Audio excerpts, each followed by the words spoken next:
Hello, welcome to Composition Academy. Today's lesson is on MLA format. Topics we will cover include MLA format basics, in-text citations, and the works cited page. First, what do we mean when we say format? Formatting is how a writer sets up and lays out her pages and content. This layout includes the font style and size, page margins, heading, and other visual components of a document. In order to maintain uniformity among the numerous documents published across various fields, writers use standard formats made up of predetermined rules. Additionally, using a widely recognized format adds credibility by showing that you're able to properly cite research, and it keeps us from plagiarizing. MLA format is most commonly used in the liberal arts and humanities.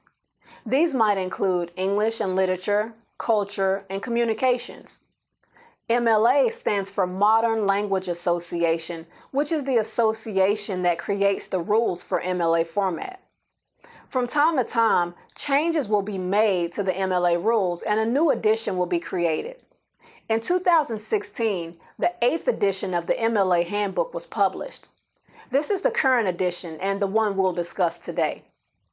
Before we begin our lesson, I'll share a rule of thumb with you, and that is that you should always, as a top priority, use any guidelines given by your instructor. For instance, if your instructor tells you to write an essay in MLA format and turn it in with a cover page, then you should do just that. But as you'll learn today, MLA format doesn't include a cover page.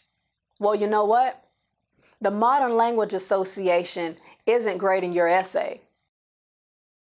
Now, with that being said, we'll start at the top of the page and work our way down. As I stated, MLA format does not include a cover page.